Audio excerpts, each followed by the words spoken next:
Nah, sebelum sadar, saya itu seperti mimpi gitu ya. Mungkin sudah mati.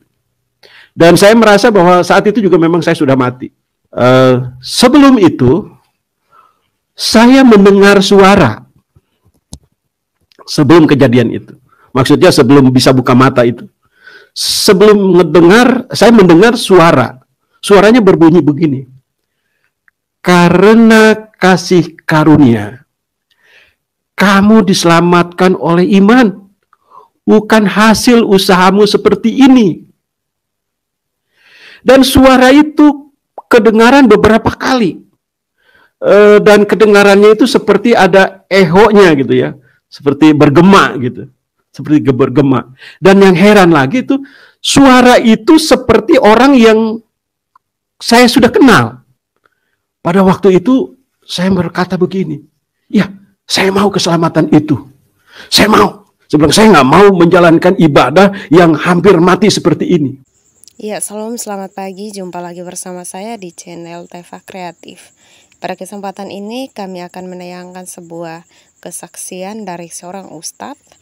Seperti cuplikan video yang kita dengarkan bahwa ia telah meninggal. Dan puji nama Tuhan, oleh karena kuasa Tuhan, keajaiban Tuhan, ia telah dibangkitkan kembali. Nah, hal itulah yang membuatnya akhirnya murtad dan menjadi pengikut Kristus. Karena ketika dia dalam keadaan tersebut, banyak hal yang ia alami, bahkan ia pun mendengarkan suara Tuhan atau perintah Tuhan. Nah, sahabatku, penasaran dengan kesaksiannya? Mari kita sama-sama tonton kesaksian berikut ini. Pengalaman saya diawali mungkin pada usia sekitar SMP kelas 3 barangkali ya. Jadi waktu itu saya memang kan dilahirkan dalam keluarga orang Sunda. Ya, itu sebabnya saya pakai kostum Sunda nih, karena saya cinta dengan orang Sunda. Karena saya berasal di sana, dididik dan dibesarkan dalam ajaran agama umumnya orang Sunda. Ya, saya dibesarkan dalam ajaran yang begitu ketat untuk melakukan ibadah atau rukun agama saya yang wajib saya lakukan pada waktu itu. Nah, jadi waktu itu saya bulan puasa, seperti biasanya pada umumnya anak remaja mengikuti ibadah itu. Namun kemudian rupanya saya saya menjalankan ibadah agama saya waktu itu ya. Menjalankan puasa, tapi rupanya saya memiliki penyakit MAH yang cukup kronis gitu ya. Karena pada waktu menjalankan ibadah itu saya sakit sekali MAH. Nah, namun demikian karena itu adalah sebuah ibadah yang wajib, artinya kalau saya lakukan mendapatkan pahala, tetapi kalau saya tidak melakukan berdosa. Karena itu wajib. Berdosa berarti saya harus masuk neraka. Jadi sekalipun saya dalam keadaan sakit seperti itu, menahan perihnya lambung saya paksakan. Karena bagi saya adalah lebih baik sakit di dunia ini daripada saya sakit seumur-umur di dalam api neraka. Nah, jadi saya takut sekali. Saya jalankan itu, ibadah itu dengan khusyuk, dengan penuh penderitaan karena MAH tadi. Nah, pada saat menjalankan ibadah puasa itu, tiba-tiba saya menemukan sebuah buku kecil. Saya tidak tahu buku itu buku apa gitu. Tapi ketika saya buka-buka buku itu, gambarnya adalah gambar karikatur. Ternyata di dalamnya ada orang berambut gondrong. Wah, jadi ketika melihat orang berambut gondrong itu, saya antusias untuk melihatnya karena bagi saya tuh orang rambut gondrong itu sepertinya maco gitu ya. Sepertinya jantan sekali gitu. Tapi ketika saya perhatikan gambar itu, di bawahnya itu ada tulisan. Kurang lebih isinya tuh begini. Karena kasih karunia kamu diselamatkan oleh iman. Itu bukan hasil usahamu, tetapi pemberian Allah. Nah, jadi setelah saya buka-buka berikutnya, ternyata buku itu adalah buku Kristen. Wih, saya sangat marah sekali. Kalau ini adalah buku Kristen, Itu sebabnya ketika saya akan melanjutkan buku halaman berikutnya, saya langsung robek. Saya robek-robek dengan emosinya, dengan gemesnya gitu. Saya buang ke comberan. Comberan itu parit kecil ya. Tetapi ketika saya sudah buang ke parit kecil itu, ke comberan itu, kertas-kertasnya masih ngambang. Sekalipun itu udah robek-robek tapi masih ngambang kelihatan. Saking bencinya saya injek-injek itu sampai sendal saya dengan celana saya terperosok ke dalam lumpur. Saya injek-injek itu semua sampai nggak kelihatan lagi. Jadi habislah ceritanya seperti itu. Jadi singkat cerita, setelah itu tahun berikutnya biasa saya menjalankan ibadah lagi, karena setiap tahun kan saya dituntut 30 hari kurang lebih untuk menjalankan ibadah puasa itu. Tapi rupanya kali ini benar-benar semakin parah. Karena pada waktu saya menjalankan ibadah itu, mulai jam 11 pagi aja udah terasa tuh. Mahnya sakit, perih gitu. Bukan mau makan tapi perih aja perutnya gitu. Kalau makan dan aus saya cukup kuat gitu, karena terlatih sejak lebih kecil lagi saya sudah menjalankannya gitu. Tapi perihnya mah itu nggak ketulungan. Tetapi bagaimanapun saya ingat lagi bahwa ini adalah perintah yang harus saya lakukan, yang harus saya jalankan, kalau tidak masuk neraka. Jadi, karena takut masuk neraka, daripada masuk neraka, saya bilang, saya paksakan itu dilakukan, dijalankan. Nah, menjelang maghrib, biasa, saya bersyukur bisa buka puasa, lalu saya minum air putih untuk buka puasa. Pada saat saya minum air putih itu, benar-benar dada saya terasa dibelah, terasa diiris-iris. Perihnya bukan main, sakitnya luar biasa. Tapi karena maghrib itu adalah juga waktunya menjalankan ibadah lagi, sholat maghrib, saya lakukan ibadah sholat maghrib itu. Dengan rasa sakit, tetapi saya tetap menjalankannya dengan khusyuk. Namun apa yang terjadi? Ketika saya melakukan selesai ibadah itu, rupanya seluruh badan saya kesemutan dan saya pingsan. Nah, jadi pada waktu pingsan itulah rupanya terjadi sesuatu dalam diri saya.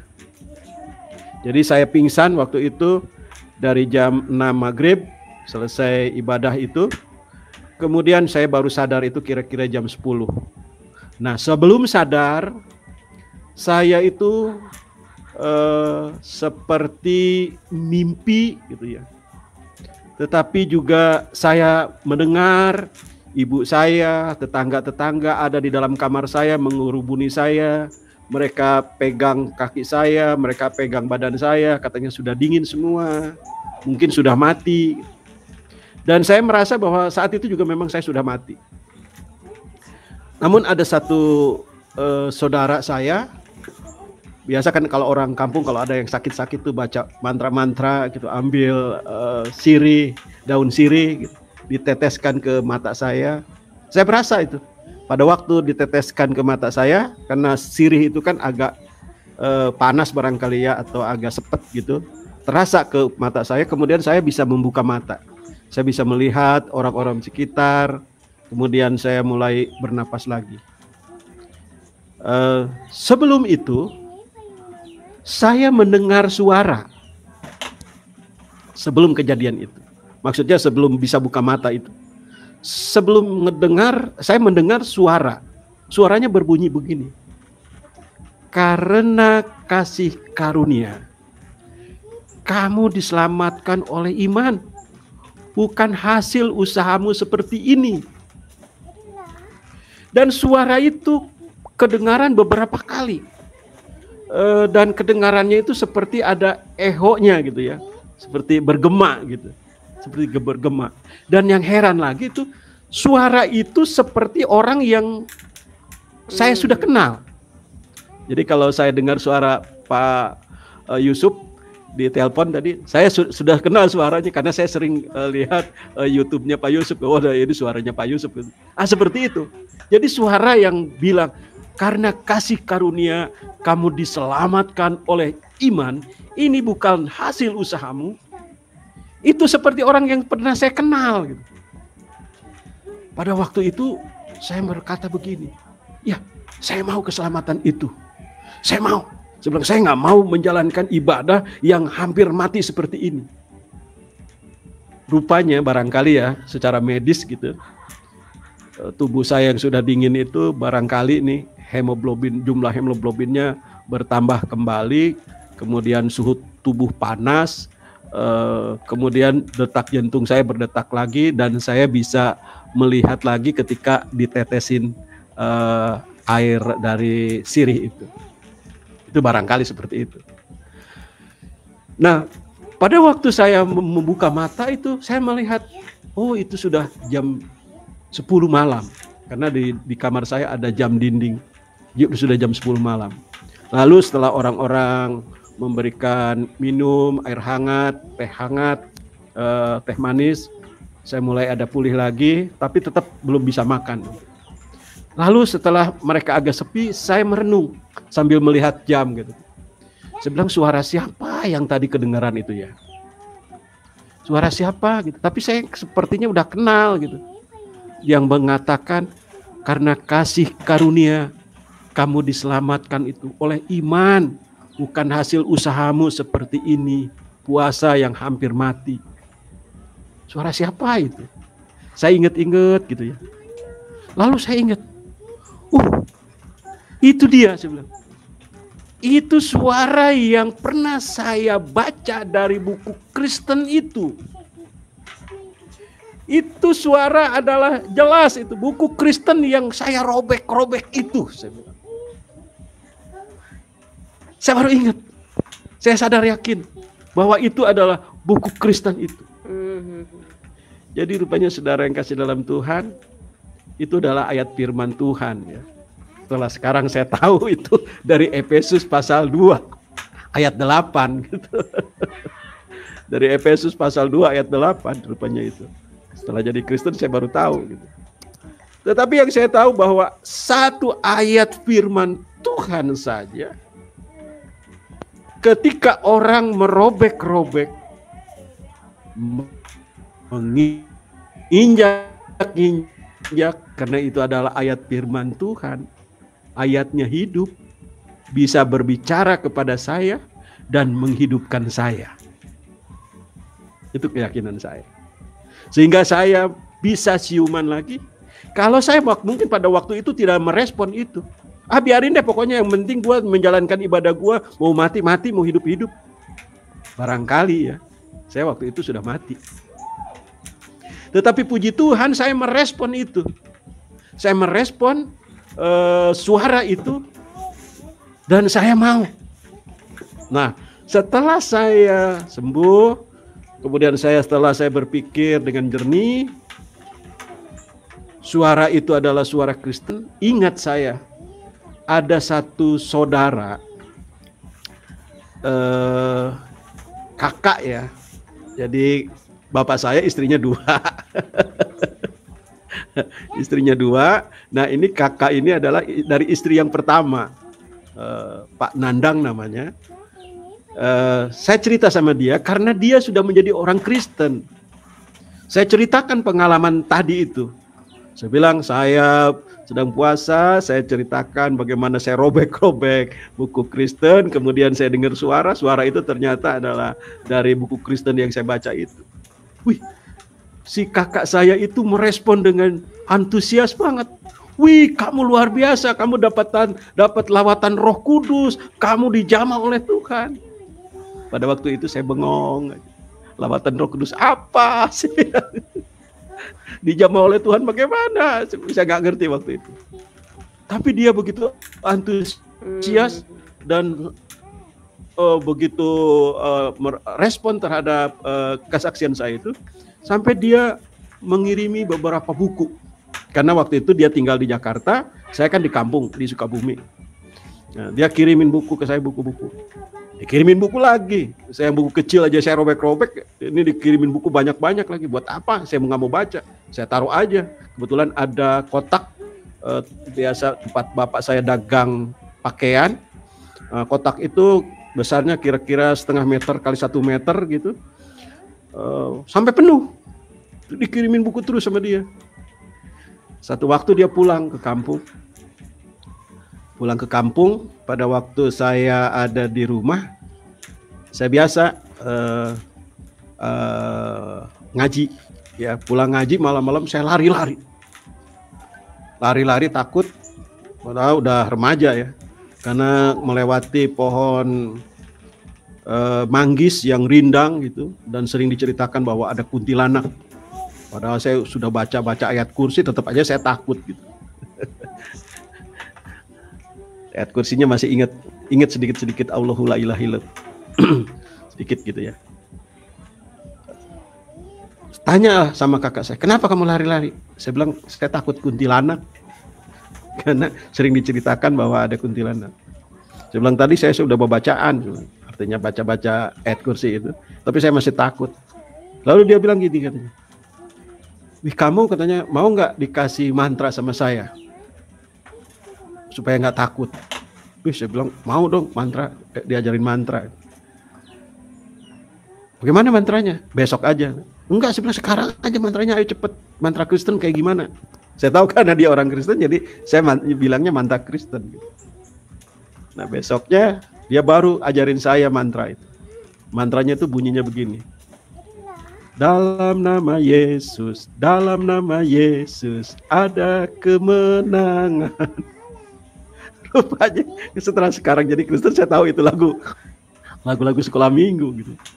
Tapi karena saya itu anggap adalah mantra, pada waktu saya pulang ngaji gitu, saya baca itu mantra itu, dalam nama Yesus, di bawah pohon manggis yang biasanya saya takut itu, tidak ada rasa takut. Dan yang lebih aneh lagi, di kampung saya itu ada kuburan Belanda, namanya kuburan Tuan Palar.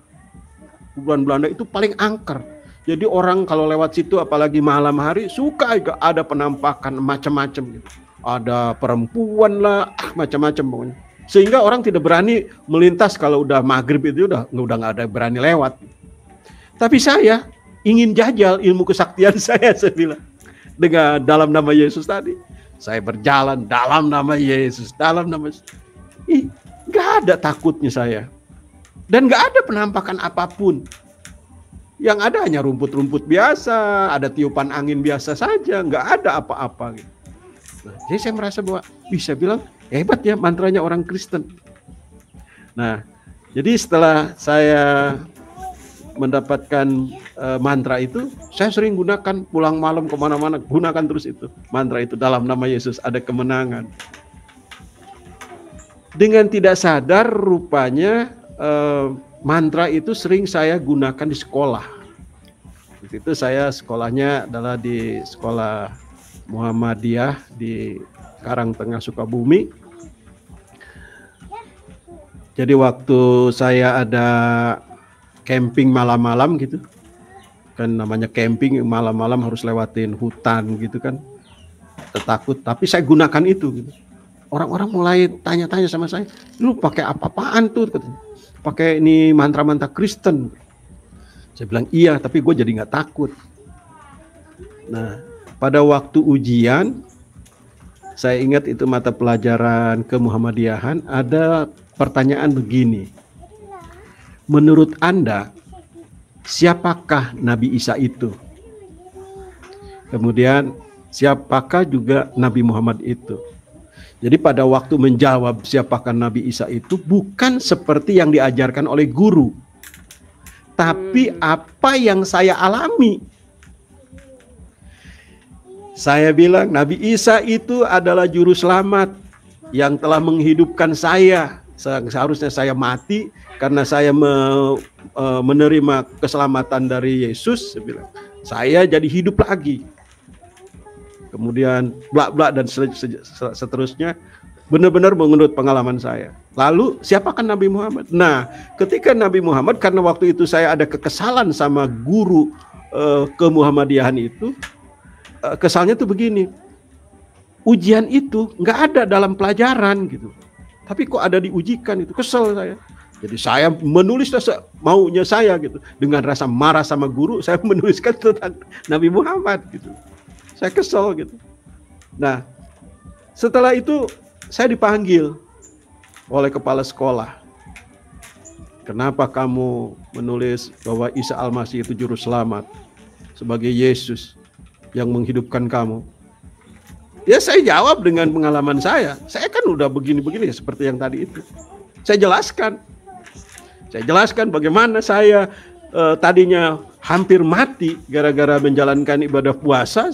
Sekarang saya hidup lagi karena saya dengar suara Yesus dan saya mau ikut Yesus. Jadi kepala sekolah marah sekali, guru-guru di situ marah sekali sama saya, dan saya rupanya akan dikeluarkan. Pada waktu akan dikeluarkan itu saya buru-buru hubungi saudara saya yang di Jakarta itu yang Kristen itu. Saya bilang saya ada masalah nih setelah saya pakai mantra dari kamu, kemudian saya pakai ujian di sekolah, saya memberikan kesaksian hidup saya, justru saya mau dikeluarkan dari sekolah ini. Dan kemudian saya juga agak bandel waktu itu di sekolah. Ada masalah, sering berantem dengan orang, pukul orang gitu kan. Akhirnya saya dikeluarkan dari sekolah, tapi saya udah langsung diterima sama kakak saya di Jakarta. Udah kamu kesini aja, katanya, kamu sekolah di sini. Pada waktu saya tinggal di Jakarta, sekolah saya sore. Sekolah saya di Semia Purnama. Waktu itu kan pindahan saya jadi ke sana. Saya kelas 3 di sana. Pada waktu pindahan itu, saya sekolah. Paginya bengang-bengong, kata kakak saya, kamu mau nggak kerja? Saya bilang, kerja apa? Ya daripada kamu nongkrong-nongkrong gitu, katanya kerja, bantuin bersih-bersih di kantor. Wih, saya bilang, mau lah, cuma bersih-bersih aja, nyapu, ngepel gitu, bisa kok. Jadi pagi-pagi saya kerjalah di kantor itu, nyapu, ngepel gitu. Setelah itu siangnya baru saya sekolah gitu kan. Sekolah. Nah, rupanya saya nggak tahu kalau kantor itu adalah kantor Lembaga Pelayanan Penginjilan. Namanya Yayasan Lembaga Literatur Kristen Indonesia, YALKI singkat. EHC, Ephraim Crusade. Orang-orang di situ setiap hari nginjilin saya. Setiap hari memberikan kesaksian keselamatan dalam Yesus. Saya nggak respon sedikit pun dari mereka itu. Saya nggak respon sedikit pun karena saya masih tetap bahwa sekalipun saya udah pernah pakai mantra Kristen, sudah yakin ingin ikut Yesus, tapi rasanya saya nggak mau dengar apa yang mereka ucapkan gitu. Karena rasanya tidak sesuai dengan hati nurani saya gitu. Satu waktu kakak saya yang Kristen ini kan biasa kalau hari Minggu suka ke gereja. Saya bilang, ikut dong gue ke gereja. Si kakak ini dasar malas. Dia bilang katanya, kalau lu mau ke gereja, nih katanya, dari sini lu naik ke Manggarai. Nanti dari Manggarai naik jurusan Kawi Ratna, naik bis. Ini nomor sekian, nanti lu turun di Jalan Guntur, ada di situ gereja Baptis, katanya, lu cari aja di situ. Jadi kakak saya itu bukan dorong saya ajak ke gereja, justru saya yang mau ke gereja. Sama dia cuma dikasih alamat gitu. Geblok juga itu kakak. Tapi saya pergi juga. Saya pergi dengan senang hati. Dapat alamat gereja. Saya bilang, ini saya pengen tahu di gereja kayak apa. Satu waktu di gereja datang, mereka ya disambut tapi ya dingin aja gitu. Ya mungkin dipikir anak pemuda yang cuma tampangnya juga tampang kampungan, mungkin nggak begitu respect lah gitu ya, biasa aja gitu. Tapi satu saat setelah mendengar pemberitaan firman Tuhan, persis seperti yang saya dengar juga dulu itu. Karena kasih karunia kamu diselamatkan oleh iman gitu. Bukan hasil usahamu tetapi pemberian Allah. Katanya kata pendeta itu, siapa yang mau menerima anugerah pemberian Allah? Saya nggak lihat kiri kanan, saya nggak tahu caranya bagaimana, saya maju ke depan. Saya salamin pendetanya, Pak, saya bilang, saya mau terima keselamatan dalam Yesus. Pendeta itu dulu namanya Pendeta Immanuel Suparman ya, dari Gereja Baptis Getsemani di Jalan Guntur 52, saya masih ingat banget. Dia respon saya, dia ajak duduk, dia ajak berdoa. Oh, senang sekali pendeta itu menerima saya. Kemudian tanya-tanya sama saya setelah ibadah, tanya-tanya. Katanya nanti kamu kalau mau belajar datang sama saya ya. Saya bilang, saya mau Pak. Jadi saya belajar sama beliau. Saya kepengen buru-buru dibaptis, kayak ingin jadi Kristen gitu. Karena saya sudah merasakan bahwa pertama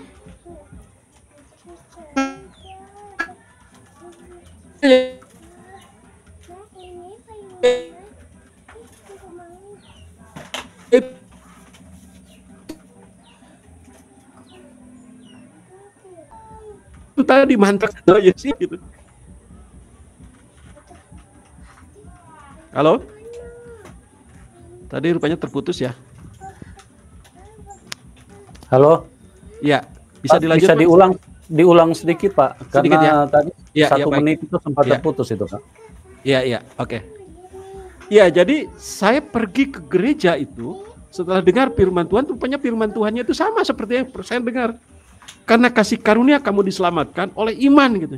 Itu bukan hasil usahamu, tetapi pemberian Allah. Lalu pendeta itu menantang, siapa yang mau terima anugerah keselamatan dalam Yesus? Saya tanpa melihat kiri kanan, saya langsung maju ke depan, saya salamin pendetanya. Pendeta itu namanya Pak Immanuel Suparman dari Gereja Baptis Getsemani, Jalan Guntur nomor 52.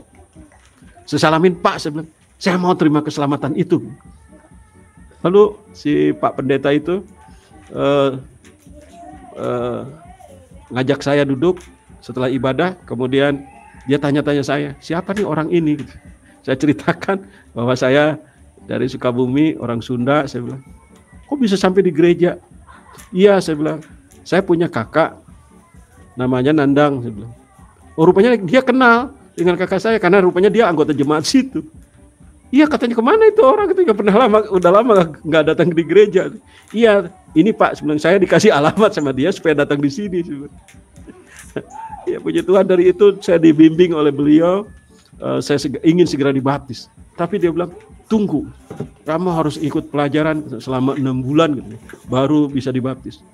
Saya ikutin pelajaran dengan antusias setiap hari, apa itu saya lupa lah. Pokoknya sore datang ke situ, diajarin, dengan antusias saya. Akhirnya saya dibaptis tahun 84. Dibaptis tahun 84. Kemudian setelah dibaptis, saya kan masih sekolah kelas 3 waktu itu. Kelas 3 semea ya. Saya ikut pelajaran agama Kristen yang digabung dengan sekolah lain gitu. Saya senang sekali. Kemudian di situ saya berkenalan dengan seorang perempuan beragama Buddha. Dia rupanya waktu SMP dia ikut pelajaran agama Islam karena nggak ada pelajaran agama Buddha gitu. Supaya dapat nilai agama, dia ikutlah agama Islam. Tapi di semea ini dia supaya dapat nilai agama, dia ikut agama Kristen. Ketemulah dengan saya. Dia heran, kok ada ya orang Sunda di kelas agama Kristen gitu. Dia heran gitu. Akhirnya karena keheranannya itu semakin lama berkenalan dengan saya. Akhirnya puji Tuhan, perempuan itu bernama Lenly Wahyuni menjadi istri saya. Haleluya. Tetapi setelah saya menjadi Kristen itu, tantangan rupanya mulai datang. Tantangan pertama adalah ketika saya pulang kampung. Pulang kampung saya disediakan golok sama bapak saya. Saya mau disabet. Untung waktu itu ada ibu saya masih menyelamatkan saya masih selamat. Oke, yang pertama pulang kampung. Lama saya balik lagi Jakarta. Pulang kampung berikutnya, bapak saya mungkin sudah tidak terlalu marah, tapi hanya dia bilang begini, mumpung masih anget, gitu. Artinya belum lama gitu. udah kembali kamu ke agama semula. Saya bilang terima kasih Pak. Saya bilang saya tetap udah menjadi sebuah keyakinan saya harus menjadi orang Kristen. Kemudian tantangan kedua adalah waktu saya pulang kampung berikutnya. Jadi waktu itu ada teman yang mau khataman. Khataman itu adalah selesai membaca Al-Quran. Biasanya kan ada perayaan gitu ya. Jadi saya diundang karena teman dekat ini sama-sama juga teman ngaji untuk untuk menghadiri acara ini. Saya dengar dari belakang rumah tuh ada yang bisik-bisik gedebak-gedebuk nggak karuan. Rupanya itu adalah ada orang-orang yang ingin bunuh saya. Tapi saya dengan hikmat Tuhan, saya sengaja ngomong sama bapak saya teriak-teriak, Pak, ini saya izin dulu ya. Saya bilang saya mau ke khataman. Jadi ke acara teman yang saya bilang saya mau ngaji. Jadi rupanya karena teriakan itu dan saya benar-benar pergi ke tempat khataman dan saya ikut ngaji di situ. Saya udah Kristen, tapi ikut ngaji. Rupanya saya lolos dari maut. Lolos dari maut karena ya hikmat dari Tuhan gitu, saya dikasih gitu. Saya ngaji. Selesai itu saya satu waktu lagi balik lagi ke kampung lagi. Pada waktu ini adalah saya izin mau nikah. Jadi saya izin mau nikah dengan seorang wanita Cina, keturunan Chinese. Saya izin sama bapak saya untuk minta berkah lah dari orang tua gitu. Dia tanya sama saya baik-baik. Dia sebenarnya udah dengar kalau saya akan menikah dengan orang Chinese gitu. Katanya, dengan siapa kamu akan nikah? Saya bilang dengan orang Cina. Bapak saya sudah kelihatan marah gitu. Kemudian dia tanya lagi, oh agamanya apa? Saya bilang agamanya sama dengan saya, Kristen. Dia langsung naik pitam. Apa? Udah Cina, Kristen lagi gitu. Sabodo amat, sabodo teuing. Jadi terserah lu dah gitu. Bahkan dia ngancam sama saya. Udah setelah ini kamu jangan balik lagi ke sini. Kamu semualah pokoknya saya maklumin bapak saya marah sekali. Tapi karena saya yang penting bagi saya adalah udah izin. Tetapi ada yang aneh lagi juga. Sebelum saya bicara sama bapak saya ini, kan saya juga sebenarnya di Jakarta ini kan harus melamar juga kan dengan calon mertua gitu kan. Pada waktu saya datang melamar itu, mungkin bukan maksud melamar lah, saya sendiri gitu. Calon mertua tuh tanya sama saya, kamu udah kerja? Pada waktu itu saya kan udah selesai kuliah, selesai sekolah, menjelang kuliah, saya udah kerja. Sudah. Kamu asal dari mana?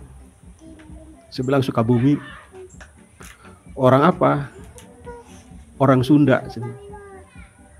Oh enggak deh. Maaf ya. Orang Sunda itu pemalas. Orang Sunda itu tukang kawin. Nanti anak saya kamu nikahin, terus kamu malas, kamu ceraikan. Maaf ya, tutup pintu, suruh pulang saya.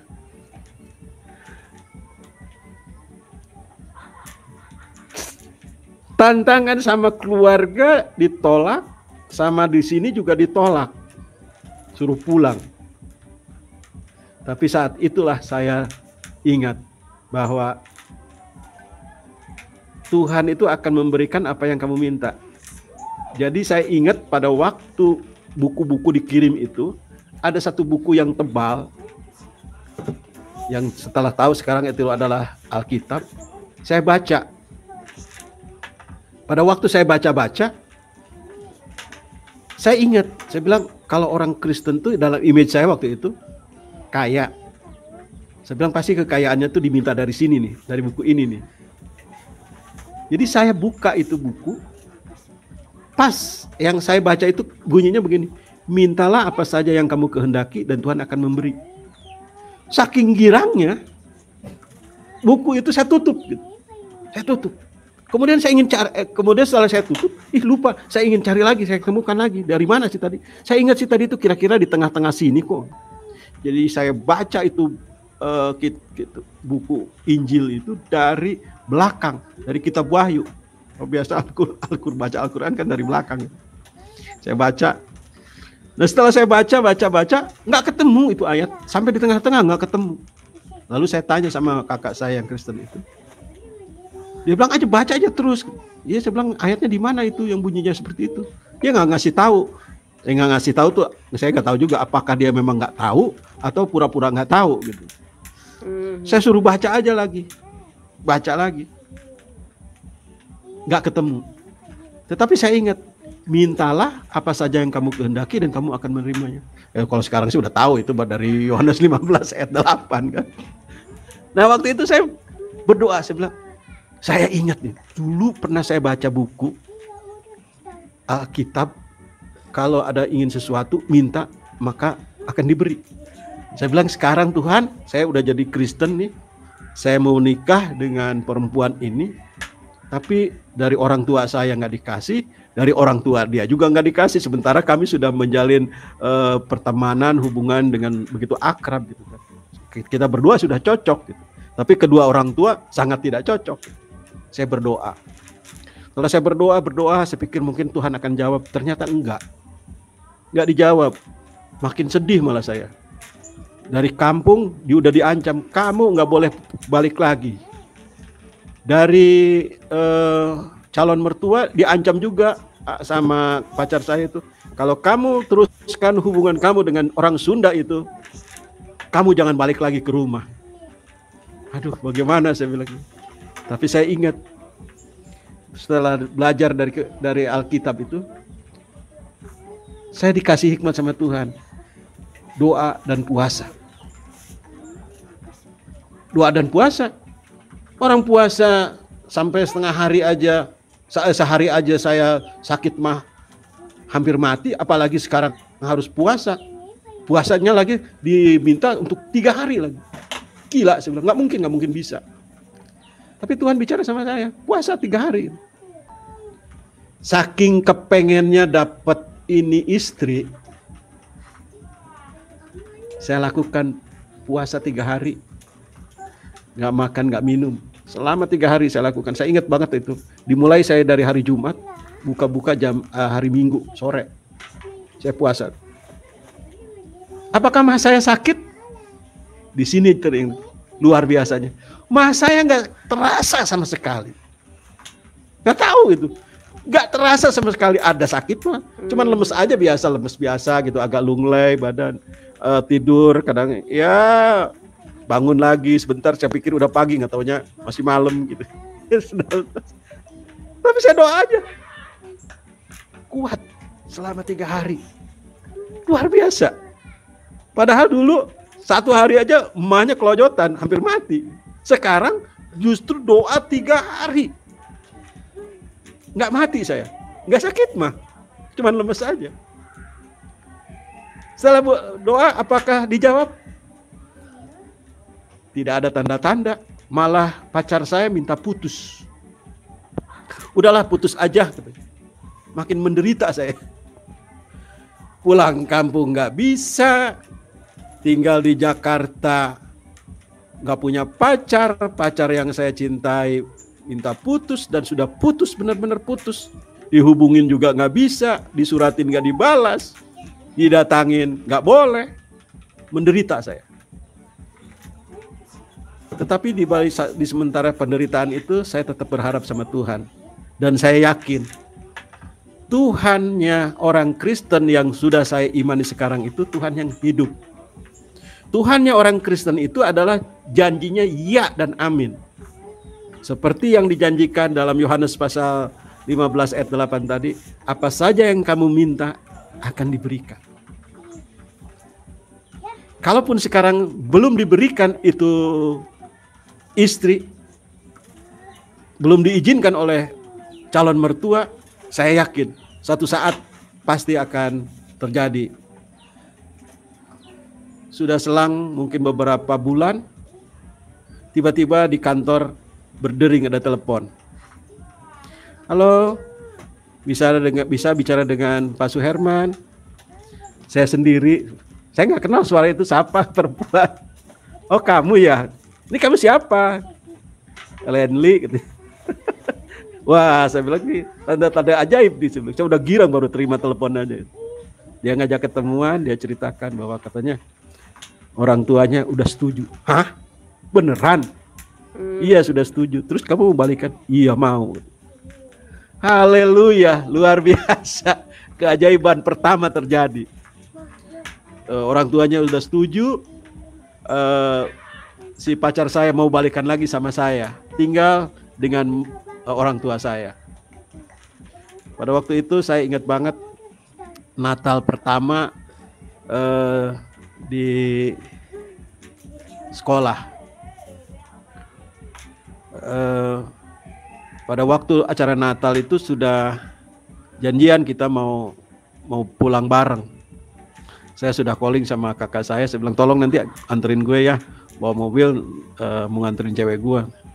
Kakak saya udah datang bawa mobil mau anterin saya. Tahu-tahu si pacar saya ini pulang duluan, nggak bilang-bilang sama saya. Saya cari nggak ketemu. Saya kecewa lagi. Saya bilang ya Tuhan, tadi katanya udah setuju orang tuanya, kok sekarang pulang. Saya tanya sama siapa pulangnya? Oh sama si Anton gitu. Sama si Anton gitu, temennya. Waduh, saya kecewa lagi. Jadi setelah dapat anugerah seneng-seneng, tahu-tahu kempes lagi. Tapi saya bilang, saya menyadari bahwa ini adalah ujian dari Tuhan.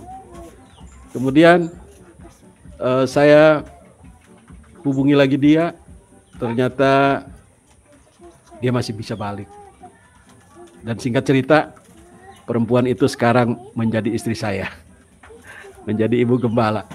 Nah, pada waktu saya kuliah,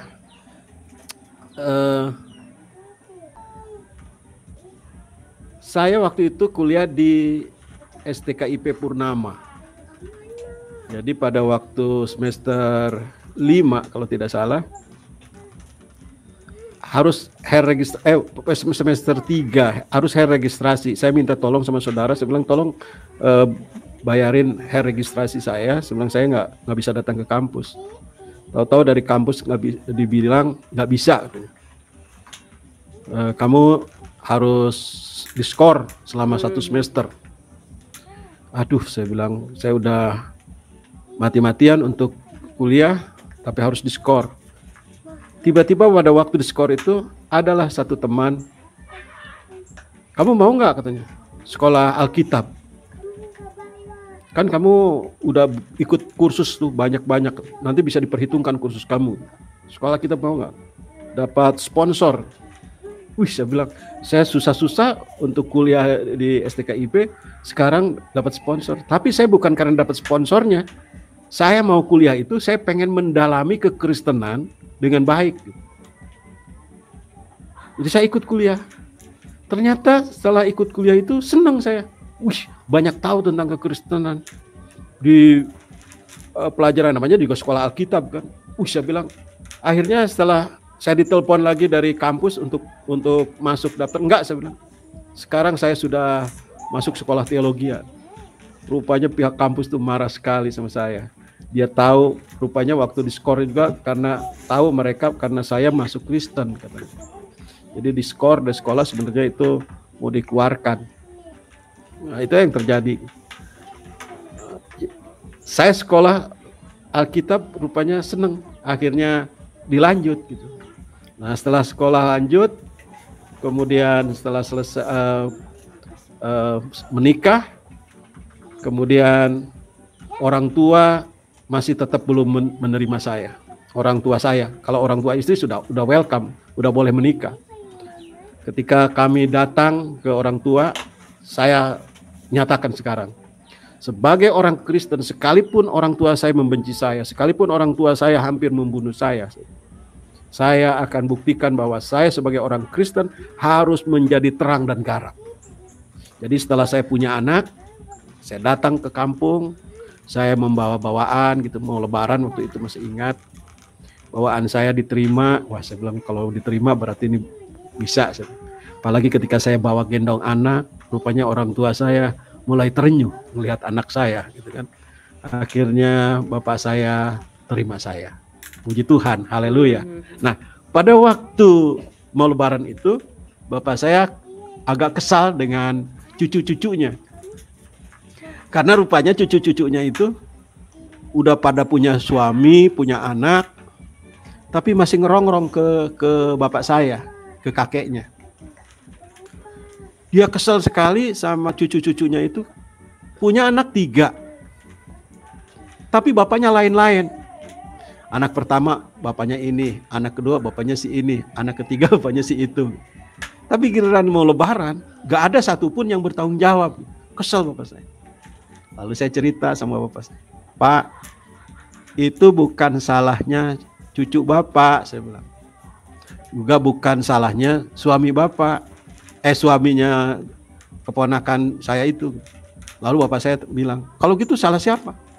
Yang salah itu adalah saya bilang ajarannya, karena nggak bolehin, saya bilang kawin cerai. Bapak saya marah, Pak, saya bilang tenang dulu. Justru kalau orang Kristen tuh nggak boleh kawin cerai. Nih saya bukakan ayatnya. Saya bacakanlah dari Matius itu kan, apa yang telah dipersatukan Allah tidak boleh diceraikan oleh manusia. Loh, jadi kalau begitu kamu nggak boleh cerai? Iya Pak, nggak boleh cerai. Oh, kalau begitu Kristen itu bagus dong. Ya iya Pak, Kristen itu bagus. Makanya saya masuk Kristen. Makanya sekarang istri saya ini tidak akan saya ceraikan. Jadi sejak itulah bapak saya respon berbalik 180 derajat. Sangat simpati. Dan sejak saat itu bapak saya, setelah saya terus doakan, dia menerima Tuhan Yesus sebagai Tuhan dan Juru Selamat. Haleluya. Kemudian setelah bapak saya, ada keponakan yang melihat bagaimana saya waktu mendoakan orang itu sembuh, keponakan saya juga menjadi percaya. Dan yang paling saya ingat banget kesaksiannya itu adalah ketika adik saya sakit. Adik saya sakit, seluruh tubuhnya itu budugan. Lalu saya pulang kampung, saya tanya, udah ke dokter belum? Katanya, ke dokter mau udah bolak-balik. Dia kasih unjuk sama saya obat dari dokter segitu banyaknya. Dari dokter klinik inilah itu, dan dia tunjukkan sudah. Dari dukun juga, dia tunjukkan ke saya. Dari dukun macam-macam, ada air, ada minyak, ada kembang, macam-macam. Enggak sembuh-sembuh. Saya bilang, mau nggak didoain sama AA? Doanya tapi doa Kristen. Ya mau doa Kristen, mau apa kek, yang penting saya sembuh. Oke, saya doakan ya. Jadi saya berdoa dalam nama Tuhan Yesus, tapi dalam bahasa Sunda. Nun Gusti Rama anu disawarga, abdi nyandak pun rayi ke payunan Gusti. Rehna panyawat anu di aya di salira pun rayi ini. Kalayan panjenengan Gusti Yesus cager. Jadi artinya begini. Ya Tuhan, saya dalam nama Tuhan Yesus, saya datang membawa adik saya ini sakit yang ada dalam tubuhnya, dalam nama Tuhan Yesus sembuh, saya bilang gitu kan.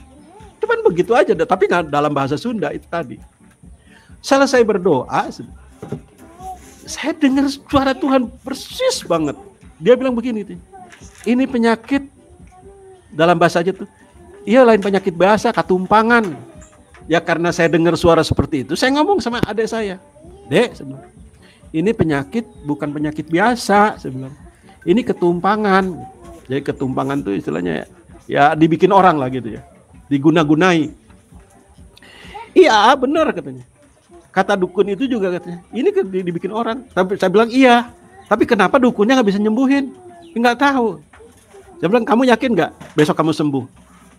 Ya katanya, kalau sembuh saya yakin.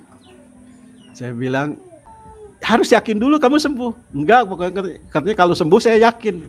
Oke lah, saya terserah. Jadi Saya pulang lagi ke Jakarta, 2 hari kemudian saya balik lagi ke kampung. Tiba-tiba begitu balik pulang ke kampung itu, adik saya kan biasa pakai baju tangan panjang segala macam, semua tertutup semuanya. Karena kan tapi ini semua budugan itu, seluruh tubuh itu bercaknya mengerikan, bernanah gitu, ngeri lah ngelihatnya pokoknya. Dan kalau udah kumat, selojotan, kasihan banget, menderita sekali. Pada waktu saya pulang itu, dia buka itu bajunya tanpa malu-malu, tinggal maaf kata dengan BH gitu. Tuh katanya, gus cagor gitu. Gus cagor ini mah. Udah sembuh sekarang mah gitu. Jadi saya lihat cuma kayak bekas panu aja gitu, kering. Yakin kamu yang menyembuhkan siapa? Ya, yang doain gitu. Saya bilang yang menyembuhkan itu Tuhan Yesus. Tapi saya heran, adik saya sudah menerima mujizat seperti itu, sampai sekarang dia tidak mau terima Tuhan Yesus. Sudah ngalamin mujizat Tuhan Yesus, tapi saya heran dia nggak mau terima Tuhan Yesus. Saya sudah Injil berkali-kali, dia bilang katanya, agama mah sama. Ya memang agama mah sama, mengajarkan kebaikan. Saya bilang tapi keselamatan hanya ada di dalam Yesus. Tetapi melalui melihat kejadian itu, ada keponakan yang melihat, dan dia menjadi percaya, dan sampai sekarang dia menjadi anak Tuhan. Jadi itulah kira-kira kesaksian saya. Luar biasa, puji nama Tuhan. Demikianlah kesaksian yang sangat bagus dan sangat luar biasa. Kiranya kesaksian ini dapat menjadi pelajaran bagi kita bahwa iman itu sangat penting dalam kehidupan kita. Jadi sekalipun kita dalam keadaan yang sangat amat rumit, dan terlebih seperti saudara kita ini, bahwa di mana ia mengalami mati suri, namun kemudian ia tidak menyangka bahwa akhirnya ia akan hidup kembali. Semuanya itu oleh karena kuasa Tuhan.